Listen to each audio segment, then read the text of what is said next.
Hola, ¿cómo están? Nuevamente otra semana, otro lunes, juntos, juntas, juntes y tratando de reflexionar sobre cuestiones de fondo, tratando de ver un poquito más allá de toda la información que a veces la vorágine nos tapa. Venimos en este mes reflexionando sobre temas que tienen que ver con el ambiente y sobre todo nadando contra la corriente, como este informe de FARN que venimos contándote a lo largo de estos lunes. Pero bueno, hoy es el cuarto lunes que le dedicamos a este tema y nos toca, bueno, un poco como el punto de inflexión, ¿no? Las propuestas, lo que habría que hacer para lograr una transición justa, ecológicamente, humanamente, ambientalmente. Para eso tenemos cuatro invitados también que han participado en este informe de la Fundación Ambiente y Recursos Naturales y que les agradecemos muchísimo por acompañarnos. Nos van a acompañar en el programa de hoy Alejandro Gallero. Él es docente de la UNSAM, de la Universidad Nacional de San Martín y coordinador del área de justicia fiscal de ASIG. Y ellos vienen monitoreando especialmente los temas que tienen que ver con la justicia fiscal y en este caso con los presupuestos en materia ambiental. También nos acompaña Lady Nancy Zuluaga Jaramillo. Ella es investigadora senior y coordinadora de proyectos del Centro de Información sobre Empresas y Derechos Humanos. Está en Panamá, así que le agradecemos mucho, aunque es colombiana, está en Panamá. Y también arrancamos el programa con Cristian Fernández, que ya es un invitado asiduo, que es el coordinador de legales de la Fundación Ambiente y Recursos Naturales. Después se nos va a unir Sandra Ceballos, que es abogada especialista en Derecho Internacional de los Derechos Humanos, que es colega también de la Facultad de Derecho de la Universidad de Buenos Aires y que trabaja sobre todo en los temas de pueblos indígenas, derechos humanos y cooperación internacional. Bueno, muchísimas gracias por acompañarnos en el programa de hoy. En primer lugar, me gustaría un poco que nos comentes, Alejandro, la investigación que viene haciendo ASIG. ASIG viene trabajando todos los temas presupuestarios y fiscales, pero ¿qué es lo que devela esta mirada incisiva sobre los presupuestos en materia ambiental en Argentina? ¿Qué ven y qué deberíamos ver?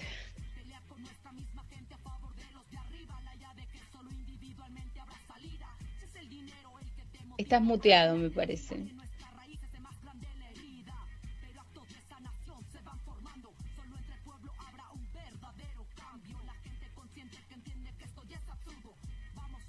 No te estamos escuchando, no sé si estás hablando o no.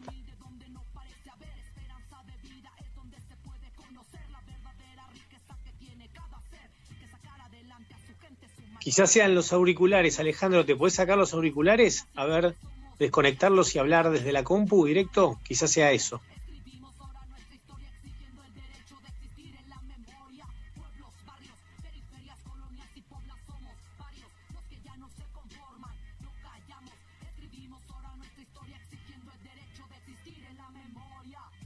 ¿Podés hablar, Alejandro?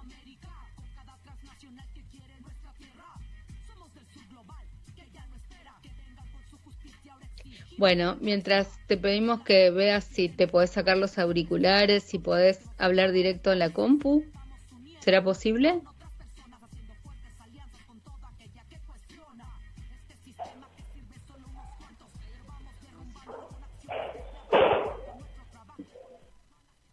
¿Podés hablar? Hola. Sí, ahí te escuchamos.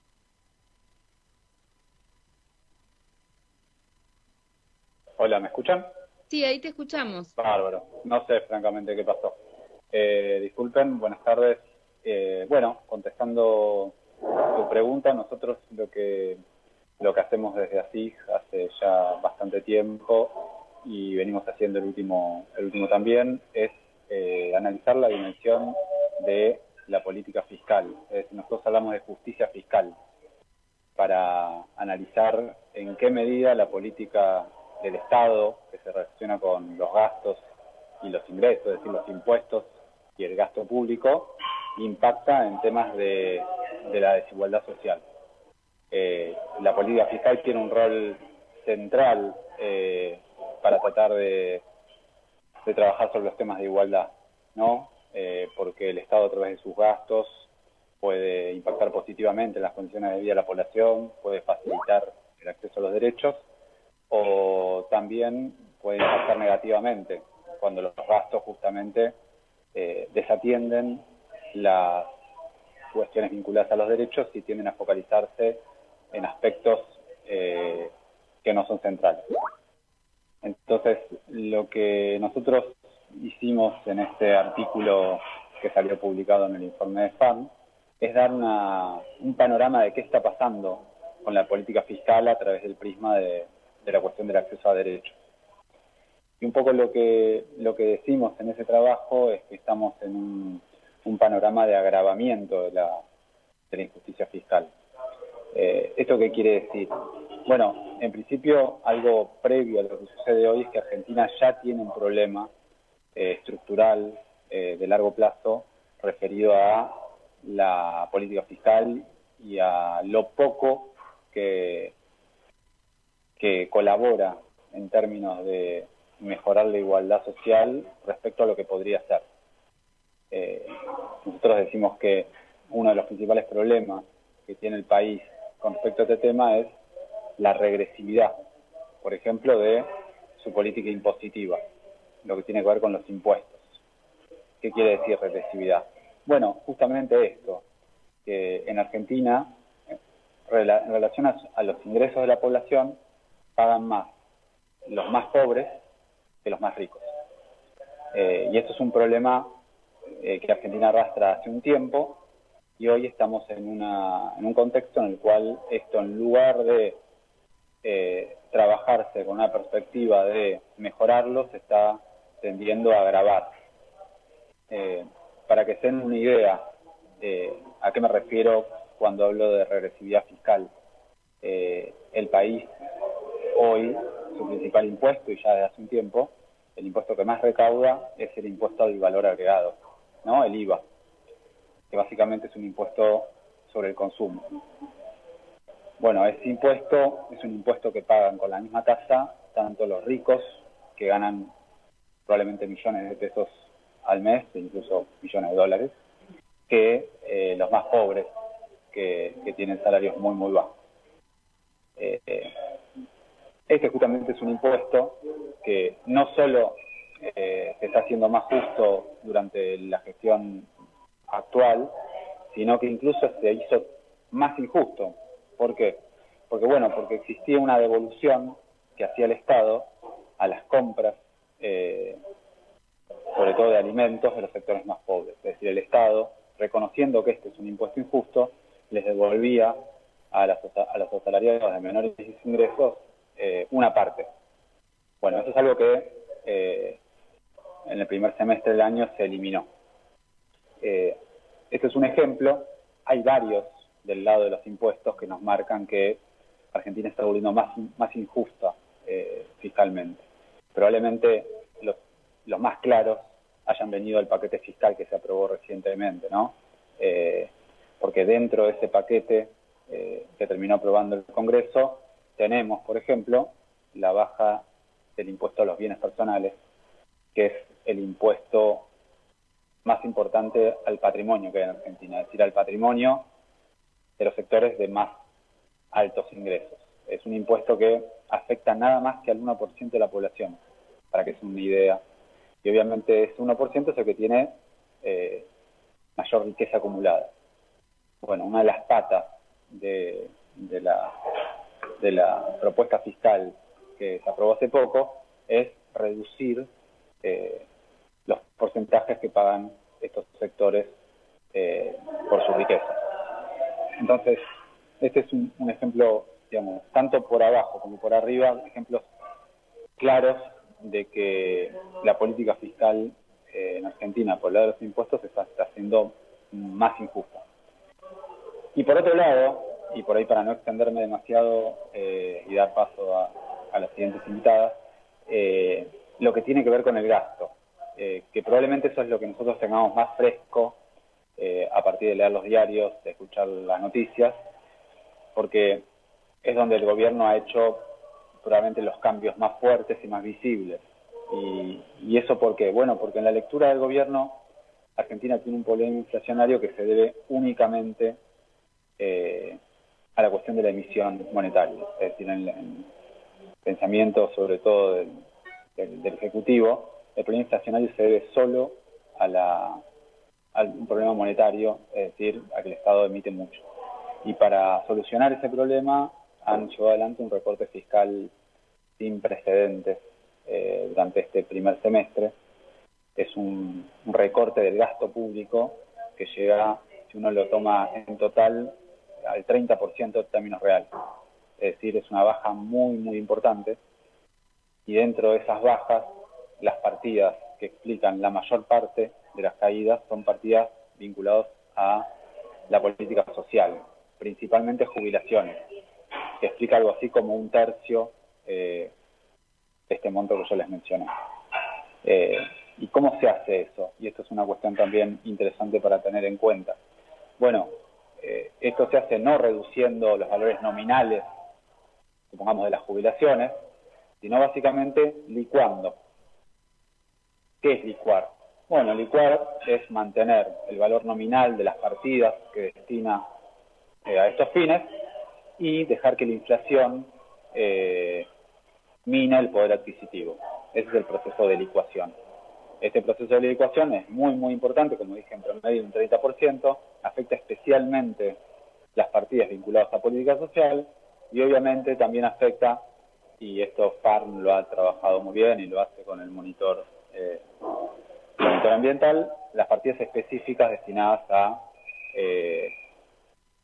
la cuestión ecológica.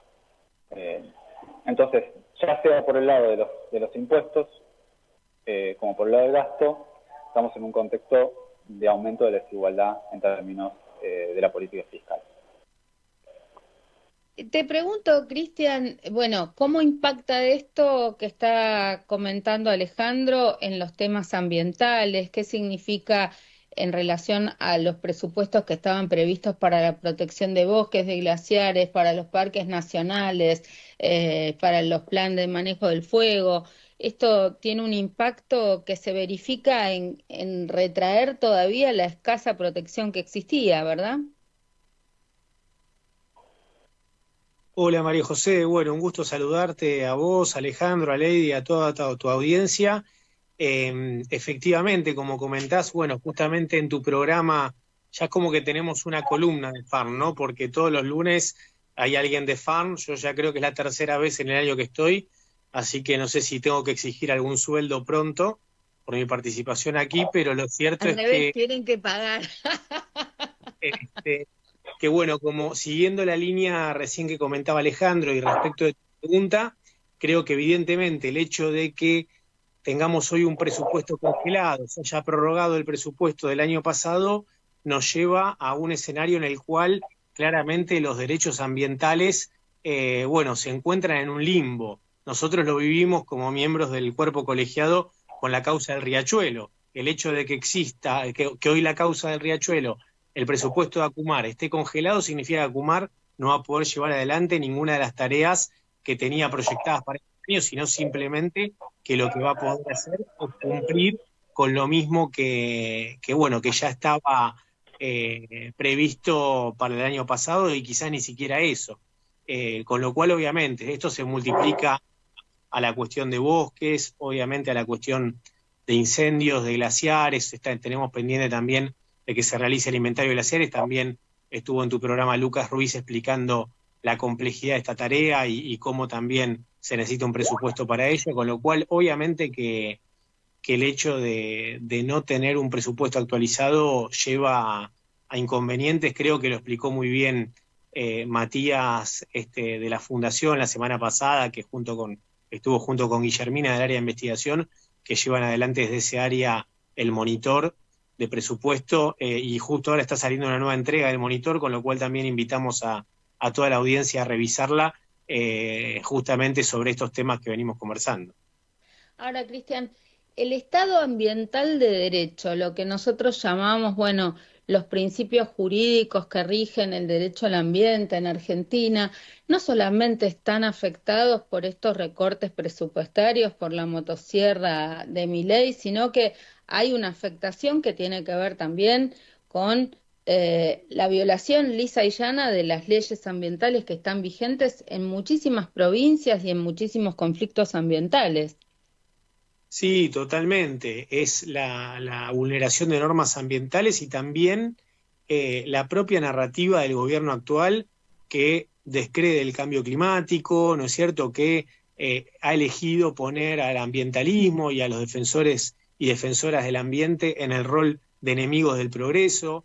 Entonces ya desde ese punto de partida vamos a ver que existen muchos problemas, porque obviamente si el gobierno que tiene que justamente promover y regular y monitorear a las empresas para que se adapten al cambio climático y tengan políticas de mitigación, vemos que no lleva adelante estas prácticas porque considera que el cambio climático no existe, bueno, desde esa base obviamente también se está autorizando y enviando un mensaje institucional a empresas a vulnerar derechos ambientales. Bueno, creo que la situación es compleja y de la sociedad civil tenemos que cumplir hoy una tarea titánica para revertir este contexto, ¿no?, de desconocimiento de la cuestión climática, de relativizar todos los problemas ambientales que existen hoy en Argentina. Lady, vos tenés una visión latinoamericana y sobre todo estás monitoreando qué pasa con los derechos humanos, las empresas, los defensores y defensoras ambientales. Bueno, tenemos casos gravísimos y hay un monitoreo mayor en algunos países de América Latina como Colombia, Brasil, tenemos datos graves en cantidad y en el tipo de delitos que se cometen contra los defensores y defensoras ambientales, pero también tenemos países con muy diferentes gobiernos, gobiernos más de derecha, gobiernos más populares. ¿Cómo es la relación en este momento de los temas ambientales, las empresas y las violaciones, las amenazas y la situación de los defensores y defensoras ambientales en este heterogéneo mapa de América Latina y el Caribe? Bueno, muchas gracias María José por la invitación para estar aquí y bueno, un gusto también compartir este espacio con Alejandro y con Cristian. Bueno, creo que hay una relación muy compleja que estamos desde el Centro de Información sobre Empresas y Derechos Humanos documentando desde hace ya muchos años. Nosotras en la organización tenemos una base de datos a nivel global que compila diferentes formas de ataques y amenazas a personas defensoras. Y en esa base de datos, a hoy, en el momento en el que estoy hablando, tenemos registrado más de 5.000 ataques en todo el mundo. Y el año pasado, justamente en septiembre, ya hace casi un año, publicamos un informe donde hacemos referencia a la situación de personas defensoras que están visibilizando los impactos de las empresas en nuestra región, en donde identificamos casi 2.000 ataques en América Latina. Entonces, América Latina se ha convertido en una de las regiones más peligrosas para la defensa de los derechos humanos y para la defensa justamente de la tierra, el territorio y el ambiente. Y justamente en este informe uno de los puntos que mencionábamos, más allá de las cifras que son, como ya les mencionaba, como muy altas, mencionábamos también cuáles son esos sectores que hoy estamos viendo que se vinculan cada vez más con los ataques y con las amenazas a personas defensoras, porque digamos que en nuestra región y como en muchas otras regiones del mundo estamos viendo o estamos de alguna manera comprendiendo un poco más esto de la transición energética y un poco más de cuáles son esas implicaciones de la transición energética, y es justamente en este punto del año pasado, en este informe que publicamos, identificamos que el sector de las energías renovables, de la extracción de estos minerales que se necesitan para lograr una transición energética, son los sectores que cada vez más se están vinculando también con los ataques a personas defensoras de derechos humanos. Y que básicamente lo que está sucediendo es esta réplica de acciones ya nefastas que otros sectores extractivos de combustibles fósiles, por ejemplo, han cometido en el pasado. Entonces, lo que hoy estamos viendo es que pese a que hay un cambio de alguna manera de narrativa en cuanto a la protección del medio ambiente, con esto de la transición energética, que realmente cuando lo analizamos en profundidad no está siendo así, también lo que está sucediendo es que se están replicando cada vez más estas prácticas también en contra de personas defensoras de derechos humanos y en materia ambiental. Y digamos que uno de los aspectos que estamos identificando cada vez más también dentro de nuestra organización es que los ataques a las personas defensoras no solamente son ataques de naturaleza letal, es decir, seguimos identificando asesinatos en nuestra región, pero también seguimos identificando cada vez más el acoso judicial que es utilizado por parte de las empresas. Y esto es como mucho más maquiavélico, diría yo, porque cuando hablamos del acoso judicial, hablamos que muchas de estas formas de intimidación vienen directamente de las empresas cuando se interponen denuncias penales, cuando se interponen demandas civiles, pero que además el propio Estado facilita para que estas acciones judiciales y para que este acoso judicial se perpetúe. Entonces, digamos que por eso hoy es como muy importante hablar justamente de esta perspectiva de cómo abordar la situación de las personas defensoras de derechos humanos, más allá de un componente que implica protección física, porque también estamos viendo de cómo el sistema legal se está utilizando de manera abusiva para intimidar y para silenciar a las personas defensoras.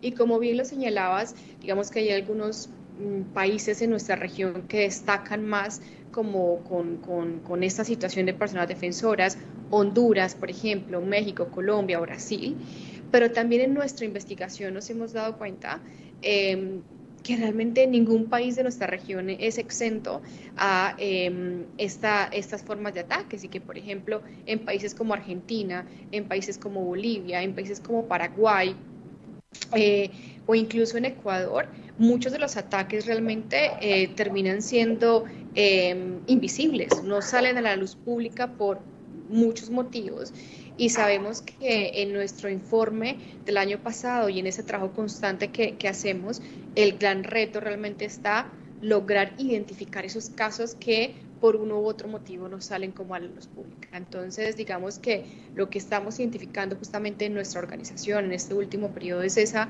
vinculación de cómo aquellos que visibilizan estos impactos en materia de derechos humanos por parte de empresas, cada vez más están siendo intimidados, están siendo amenazados, pese a muchas de las iniciativas que ya hoy se tienen a nivel regional o a nivel mundial para, digamos, buscar la prevención de estas formas de ataques e intimidación. Bueno, y hablábamos de que nos iba a acompañar también Sandra Ceballos, y ya la presentamos y le damos la bienvenida también a ella, porque específicamente en muchos de los casos las personas defensoras que son intimidadas y que sufren estos atropellos son personas de pueblos originarios y sobre todo mujeres indígenas a lo largo y ancho no solo de la Argentina, sino de toda América Latina y el Caribe. ¿Por qué no nos describís un poco cómo es esta situación y cómo de hecho se están organizando las mujeres indígenas, en tu caso desde la Asociación de Mujeres Abogadas Indígenas, para, digamos, hacer valer tal vez los nuevos recursos como tenemos en el caso del Acuerdo de Escazú y las nuevas, digamos, normativas que muchos países y muchas empresas violan? Te pido que veas tu micrófono porque no te estamos escuchando. Ahí va. Muchas gracias, María José, por la invitación. Saludos a los compañeros también conectados, colegas. Bueno, es un tema complejo, ¿no? Porque todo nos lleva al racismo, la discriminación y la propia negación de los derechos ya consagrados de los pueblos indígenas. y se relaciona con el derecho ambiental, se relaciona con los temas tan actuales de cambio climático y conservación de la biodiversidad, precisamente por el rol y la cosmovisión que tienen los pueblos de relacionarse como parte de la madre naturaleza, ¿no? Estamos viendo que se están activando los desalojos y eso, bueno, es un peligro que lo veíamos venir con el cambio político. Respecto a la contaminación ambiental, al cambio climático, nosotros desde AMAI venimos activando tanto territorialmente, de forma nacional, haciendo incidencias contra otras organizaciones, visibilizando las denuncias que nos llegan. También lo hacemos desde Naciones Unidas, participando. Hay colegas, hay hermanos que trabajan hace más de 20 años con especificidad en cambio climático. Nosotros venimos participando de las COP, de las conferencias de las partes, donde vemos lo difícil que es, sigue siendo un desafío, pero para pueblos indígenas los desafíos es algo normal, ¿no? Es habitual. Precisamente porque hay cuestiones urgentes que llevar, las voces de las comunidades y bien decían ustedes de los defensores, ¿no? Defensores y defensoras de la madre tierra.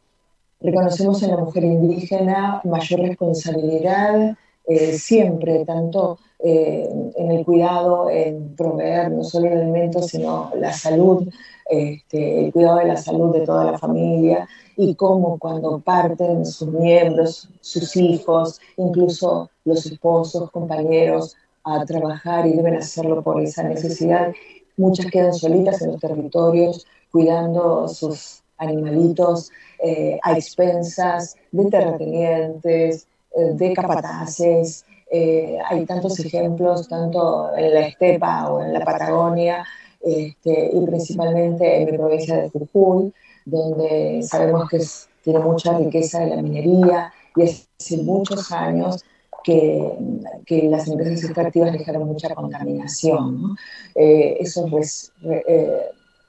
pasivos ambientales siguen siendo muy nocivos. Recordamos en Abrapampa especialmente cómo la gente vive ya con plomo en sangre y hace muchos años, porque la empresa Metalhuasi, que cerró hace muchos años, ya había esparcido, ¿no? Se diseminó por el aire la contaminación. Y así muchos otros casos, el activismo de los hermanos de Salinas Grandes y Lagunas de Guayatayoc, que prontito en estos días estaba viendo que van a tener un encuentro por el agua, ellos que son expertos y nos avisan a todos y todas, indígenas y no, que si se explota el litio, ¿no?, tan ansiado, tan codiciado en las Salinas Grandes, se va, como se trata de una cuenca endorreica, se va a contaminar el agua que vierten sobre 2 provincias, tanto Jujuy como Salta. Y ahí las mujeres siempre, ¿no? El feminismo dentro del mundo indígena debe estar enmarcado o está enmarcado dentro de la lucha de los derechos colectivos de los pueblos indígenas, no solo desde un punto de vista individual o solo de las mujeres, sino en la lucha que lleva adelante los pueblos y comunidades de pueblos indígenas, porque cuanto más se violan estos derechos, más sufren y más consecuencias tienen las mujeres indígenas. Y un ejemplo práctico es la experiencia que hay en todo el mundo, o por lo menos en nuestro continente, de que cuando se asientan las empresas extractivas, además se produce el arribo de gente extraña a lugares donde vivía la comunidad, y generalmente además hay violencia sexual contra las mujeres, ¿no? De parte de estos extraños, y con mucha impunidad, como sabemos de tantos casos. No sé qué, no estoy, perdón, no escucho. Me gustaría, después de este diagnóstico que es bastante regresivo, que podamos pensar propositivamente cómo actuar, cómo incidir en este contexto. Entonces, en primer lugar, preguntarle a Alejandro Gallero, bueno, más allá del trabajo riguroso que está haciendo ASIG y FARN para hacer este monitoreo en relación a qué pasa con los presupuestos y estos malos presupuestos, ¿cómo imaginan ustedes una mayor difusión ciudadana sobre estos presupuestos para que la ciudadanía entienda que se puede revertir este estado de cosas, que no es un problema solamente de que falta plata, como dice el presidente, no hay plata, sino que más bien tiene que ver con cómo se distribuye esos recursos y cómo se recaudan esos recursos. Entonces, desde hace muchos años, cuando yo fui diputada nacional y cuando fui constituyente de la Ciudad de Buenos Aires, hablábamos de los presupuestos participativos, tuvimos más éxito con los presupuestos participativos a niveles locales, pero también entendemos que los presupuestos participativos a nivel nacional también son posibles. Contanos un poco qué está pensando ASIG en relación a estos temas. Bueno, en principio sí, coincidir con lo que decís respecto a la situación, que es compleja. Hay un punto que me parece importante remarcar, es que digamos, todo lo que se ha hecho el último año respecto al presupuesto ha tendido a no solo empeorar la cuestión del efecto igualador que tiene el presupuesto, por las cosas que venimos diciendo, ¿no? Un recorte muy centrado en los que menos tienen, pero también ha sido un periodo donde empeoraron todas las cuestiones vinculadas a la transparencia en el presupuesto, digamos. Y eso creo que es algo que hay que remarcar, porque es contra de la línea que ha mantenido el gobierno respecto a este punto. ¿A qué me refiero? A la discrecionalidad que implica prorrogar un presupuesto con esta inflación. Porque eso le quita cualquier sentido al presupuesto con los niveles inflacionarios que tenemos. Para que se den una idea, hoy casi la mitad de todo lo que se gastó no estaba previsto en el presupuesto prorrogado. ¿Esto qué quiere decir?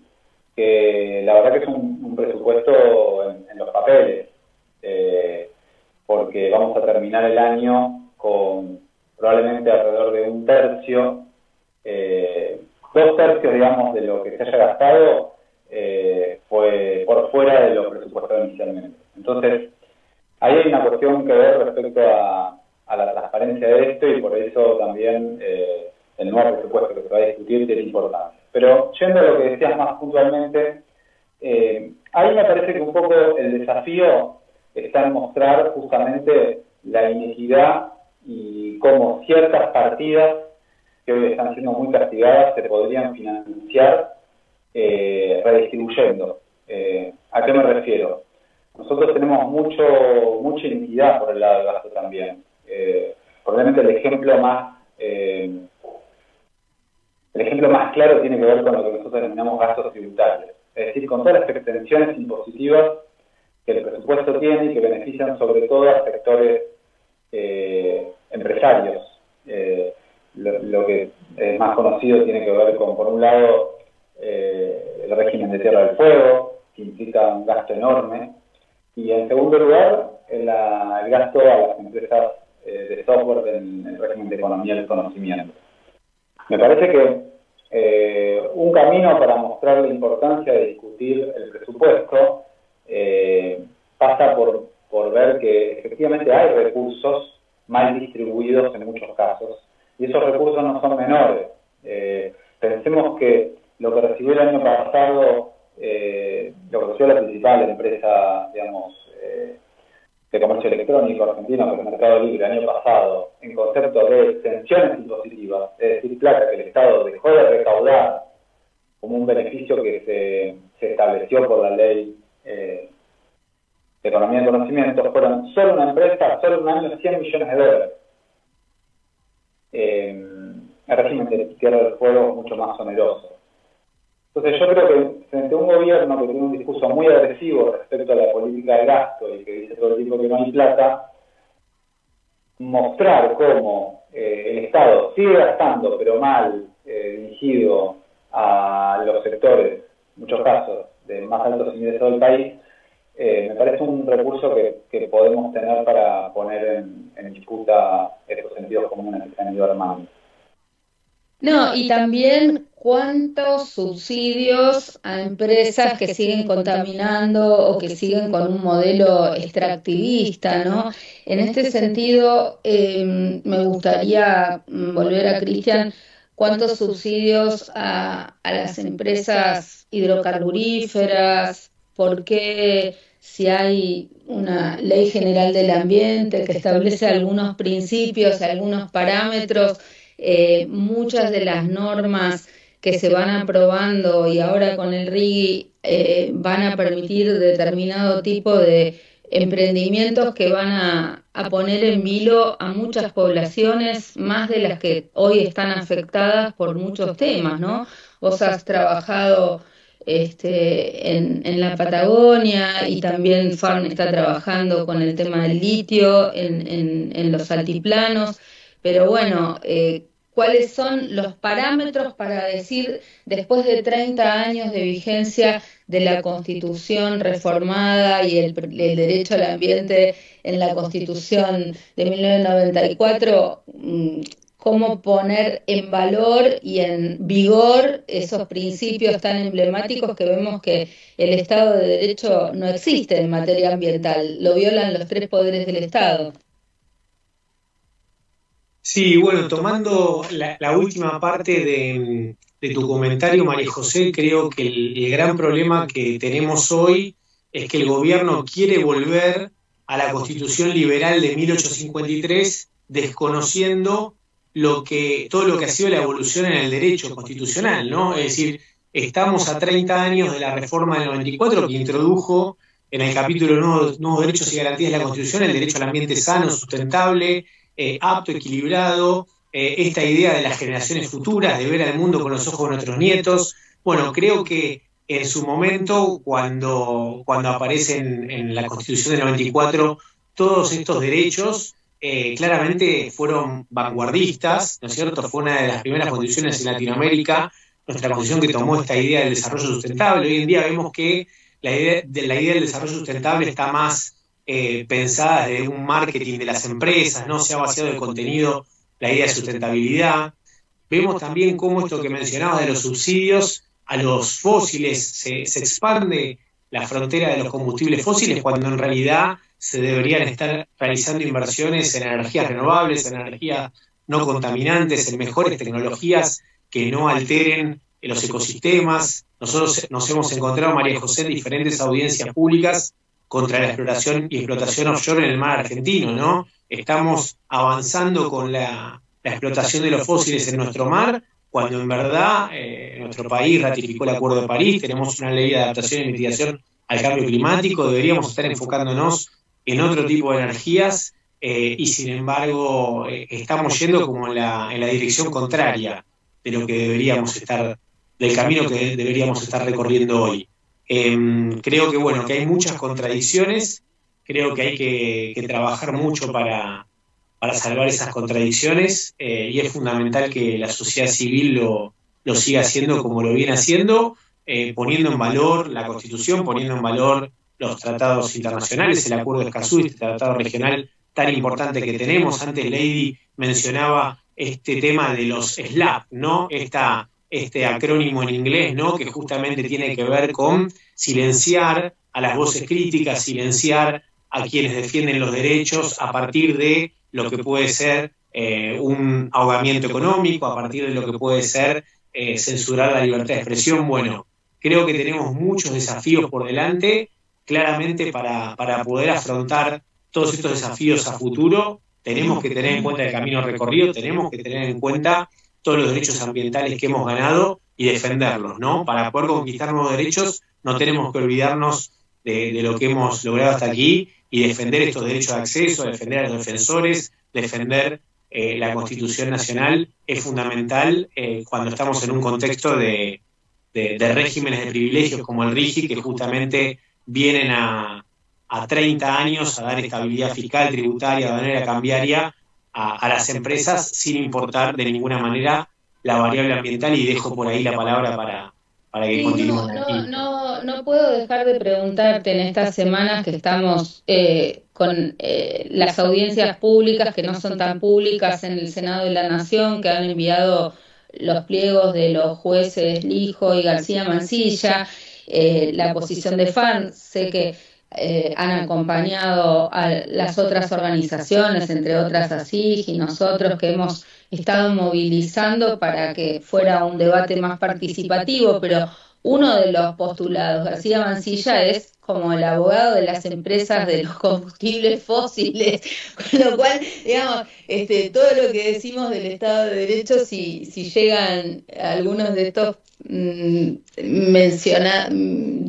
estos personajes a la Corte Suprema, creo que vamos a estar en peores condiciones, además con una visión originalista de la Constitución, o sea, una Constitución que ignora los tratados internacionales en materia de derechos humanos, que quiere volver al siglo XIX. Me parece que vamos a estar en problemas, las mujeres, los indígenas, todos vamos a estar en problemas, ¿no? Sí, en primer lugar, déjame decir, María José, que creo que esas dos vacantes deberían estar ocupadas por mujeres, ¿no? Eso es lo primero, porque ahí necesitamos una paridad de género en la Corte, que tengamos una Corte hoy con todos miembros varones, y encima el presidente propone un pliego para sumar a 2 jueces más que no ahorran polémicas, porque son jueces que vienen con polémicas fuertes, en el caso de Ariel Lijo, por haber pisado aparentemente durante mucho tiempo mucha denuncia de corrupción, y en el caso, como vos bien mencionabas, García Mansilla, que es un juez que se ha destacado por asesorar a empresas del sector fósil, con lo cual, si efectivamente su pliego fuera aprobado y él se convirtiera en juez de la Corte, el día de mañana debería excusarse en todos los litigios que la sociedad civil u otras provincias o afectados directos planteen contra las empresas petroleras, hidrocarburíferas, porque justamente ahí estaría, si no, violando la ley, con lo cual, si no se excusara, habría que recusarlo en el marco de esos litigios. Sandra, me gustaría preguntarte, vos también escribiste sobre a 30 años de la reforma constitucional, la situación de los pueblos originarios. No sé si estás todavía por allí. Hola. Sí, Sandra, no te vemos. Sí, ahí, perdón, estaba conectando. No, lo que quería saber era tu posición en relación a 30 años de la reforma constitucional y cuántas asignaturas pendientes para los pueblos originarios, ¿no? Sí, exactamente. Bueno, mientras escuchaba a los compañeros y pensaba en este compromiso de los estados y de nuestro país particularmente, la responsabilidad frente a la aplicación y el respeto por los tratados internacionales, y pensaba en ese derecho a la consulta que siempre escuchamos a las comunidades y pueblos indígenas hablar, y cuánto se viola, ¿no? Que tampoco se toma en cuenta este derecho fundamental de los pueblos indígenas. Encontramos en muchos sentidos esta regresividad de los derechos, ¿no? A nosotros nos parece mentira, porque son muchos años y hay un contexto internacional en el cual ya hay cosas que se dan por sentado, y sin embargo ahora parece, no sé, es un momento terrible, ¿no? En el que avances, pero no porque a la Argentina se le ocurrió avanzar en los derechos de las mujeres, en los derechos de los pueblos indígenas, se pueden borrar, que la humanidad después de la década del 70 incorporó, y un poco antes también, ¿no? Por la Declaración Universal del 48, en fin, y bueno, decíamos a 30 años de la aprobación, hace pocos días se cumplió un aniversario, el 11 de agosto de ese año 94 se aprobó la cláusula 75, inciso 17 de la Constitución Nacional, que cambia totalmente el paradigma, porque de ese negacionismo, porque prácticamente los trataba como animalitos, la Constitución de 1853 a los indígenas,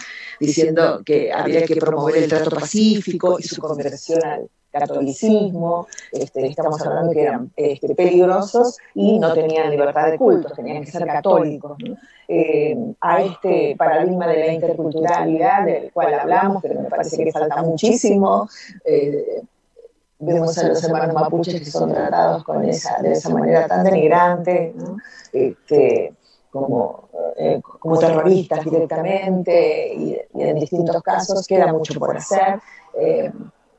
La brecha de implementación, como dice nuestro maestro mexicano, el profesor Stafenhagen, entre la norma y la aplicación creo que va en paralelo con la grieta que hay entre los argentinos también, ¿no? Realmente es un desafío muy grande, pero esperamos y pensamos que la humanidad va como con avances y retrocesos en cuanto a la aplicación de los derechos humanos, ¿no? Entonces esperemos que esto en un momento, por supuesto, vuelva al reconocimiento y el verdadero respeto, y es por la paz en el planeta, ¿no? Por el respeto de otros seres humanos. La verdad es que lo otro, el racismo, la discriminación, me parece que ya debería estar en el pasado, pero no lo está. ¿Qué podemos hacer nosotros? Comprometernos, de cada uno desde su lugar, ¿no? Los jóvenes indígenas, capacitarse, estudiar, conocer la normativa que tenemos, valorarla también, porque hay un camino hecho, porque los derechos fueron arrancados por los pueblos indígenas, ¿no? No fue una concesión graciosa de los estados, para nada, sino que conocemos un proceso de participación desde la década del 70. En realidad, hace 101 años fue el primer gran jefe, el Chief de Skagen, de las primeras naciones de Canadá, que se acercó a la Sociedad de las Naciones para sentarse a discutir con todos sus tratados que le avalaban. Y por supuesto que no tuvo ahí ninguna suerte para nada, pero es nuestro pionero en la gestión internacional. Y luego tuvieron que pasar décadas para que en la década del 70 ellos empezaran a gestar reuniones continentales hasta 1975, donde los delegados de todo el mundo llegaron a un acuerdo en cuanto al listado de temas que iban a llevar a las Naciones Unidas para lograr un reconocimiento, un tratado. Finalmente también fue una declaración, pero ante todo se pusieron de acuerdo en cómo llamarse a sí mismos, ¿no? Y esto a raíz de siempre el debate de cómo son y cómo se dice. Ellos dijeron así, ¿no? Decidimos levantar las banderas de la indigencia en la que nos dejaron, llamándonos a nosotros mismos pueblos indígenas sin perder nuestras propias individualidades como pueblos. Lo contaba el doctor Eulogio Frites, recibido en esta Universidad de Buenos Aires, como lo dicen grandes jefes de América del Norte, por ejemplo, Oren Lyons y varios de ellos que yo conozco. Ellos, el mismo movimiento indígena llegó a ese acuerdo, Indigenous Peoples, ¿no? Así que los derechos reconocidos tanto a nivel internacional como nacional es a los pueblos indígenas, y en eso estamos tratando de avanzar, participando. Pronto será la conferencia, ¿no?, sobre biodiversidad, y estamos ahí por participar. Va a haber reuniones globales de mujeres indígenas, y hay un gran caucus ya previsto también para fijar nuestro posicionamiento desde el movimiento indígena. Es despacito, pero me parece muy bien que en todas las áreas de Naciones Unidas haya indígenas participando. Y un gran recuerdo de Eulogio Frites, que trabajamos juntos muchos años en el Instituto Nacional contra la Discriminación, la Xenofobia y el Racismo, en tiempos bastante pioneros, hace 20 años. Bueno, Lady Zuluaga, en este mapa tan heterogéneo de nuestra América Latina, ¿hay buenas prácticas en algunos países? ¿Hay países que le ponen límites a las empresas? ¿Hay países que hacen cumplir la ley? Si vos comparás lo que pasa con las empresas en Europa o en Estados Unidos, ¿son las mismas empresas que en Europa o en Estados Unidos cumplen con los derechos humanos y los violan en nuestra patria grande? ¿Qué imaginás que pueden ser en este seguimiento de empresas y derechos humanos en el grupo de trabajo a nivel global, que son las reglas de juego que habría que poner para que, digamos, si los estados no actúan o son cómplices de las violaciones, que desde la normativa o desde la sociedad civil podamos poner freno a estas tropelías?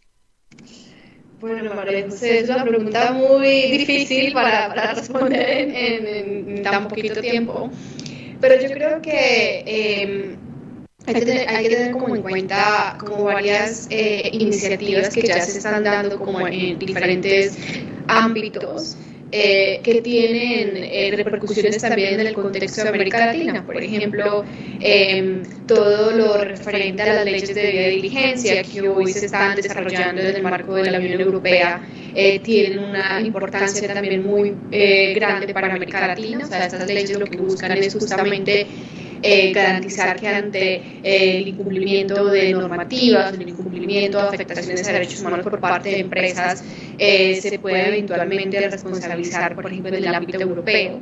Pero también vemos en materia de protección a personas defensoras de derechos humanos como algunas empresas, no son muchas, pero dentro de la organización, dentro del Centro de Información sobre Empresas y Derechos Humanos, hicimos también un análisis el año pasado.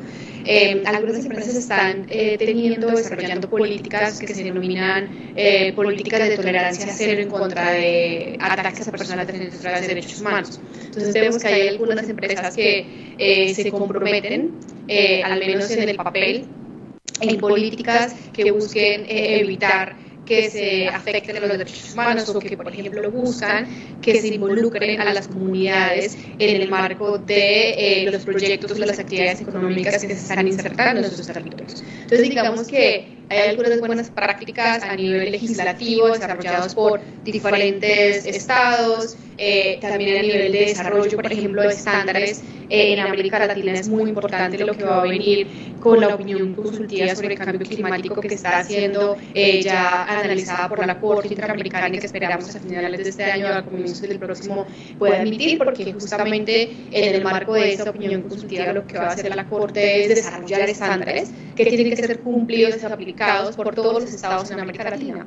Entonces creo que ya hay algunos asuntos que se han ido moviendo, pero lo que viene ahora en adelante con la opinión consultiva, lo que viene también, por ejemplo, con la implementación del plan de acción del Acuerdo de Escazú, lo que viene también ahora con algunas reformas que se están buscando a nivel local también para responsabilizar a las empresas, es muy importante. Entonces, claro, el panorama es complejo, pero digamos que hay algunas luces de esperanza de cuestiones que están sucediendo en otros territorios, que están sucediendo también en nuestra región y que esperaríamos que pueda realmente repercutir en una protección efectiva de los derechos y sobre todo de las personas defensoras de derechos humanos que están ahí al frente de la batalla contra el cambio climático y en la protección de nuestro medio ambiente. ¿Estás en silencio, María José, creo? Sí, ahora yo. Me encantaría que siguiéramos charlando porque tengo muchas cosas para preguntarles a todos. Espero que nos veamos pronto personalmente para seguir trabajando juntos de estos temas. Pero bueno, me gustarían sus palabras de cierre, 10 segundos cada uno con sus mejores deseos y mejores energías para lo que tiene que venir. ¿Quién arranca? Cristian. No, bueno, creo que es fundamental en estos contextos adversos nunca perder el optimismo y seguir trabajando de manera coherente y sistemática para adelante. Había una frase de Winston Churchill, creo que era, que decía que, como decía, era algo así como, bueno, triunfar es fracasar, ir de fracaso en fracaso sin perder el entusiasmo. Creo que está bueno. Dejo por ahí. Alejandro, segundos. Sí, comparto, y además diría que, bueno, si bien el contexto es muy difícil, por todo lo que estamos hablando, muy adverso, también me parece, abre oportunidades para discutir cuestiones muy importantes que hasta este momento no veníamos discutiendo, y que al mismo tiempo el discurso que se enarbola del otro lado tiene puntos muy, muy débiles sobre los cuales se puede avanzar. ¿Sandra?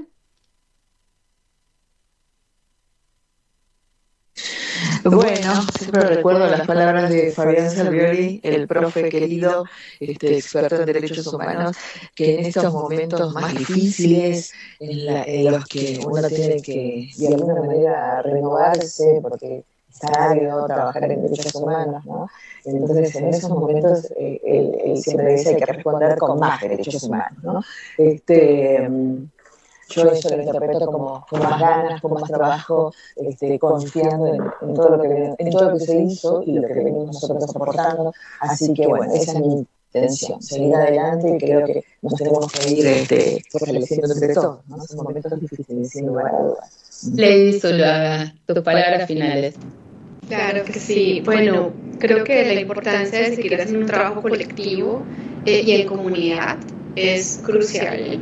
Y también la importancia de seguir visibilizando esos temas en diferentes espacios. Así que con eso simplemente agradecer la labor que estás haciendo, María José, con esto. Así que eso es también una motivación para seguir adelante. Bueno, muchísimas gracias a los cuatro. Ha sido un gusto y un honor tenerlos hoy. A Alejandro Gallero de Asig, a Cristian Fernández de FAN, a Sandra Ceballos, bueno, colega de la UBA, y a Lady Nancy Zuluaga, investigadora del Centro de Información de Empresas y de Derechos Humanos. Y yo me despido hasta el lunes que viene. El lunes que viene arrancamos todo septiembre con ¿dónde están las feministas? Para contestar algunos temas que hoy están puestos también sobre el tapete. Así que con esa promesa arrancamos el lunes que viene con ¿dónde están las feministas? Y nos despedimos de este bloque, de este mes, que ha sido muy importante sobre ambiente y transición hacia la justicia ecológica y la justicia social. Chau, un beso grande, hasta la semana que viene. Gracias a los cuatro. Chau.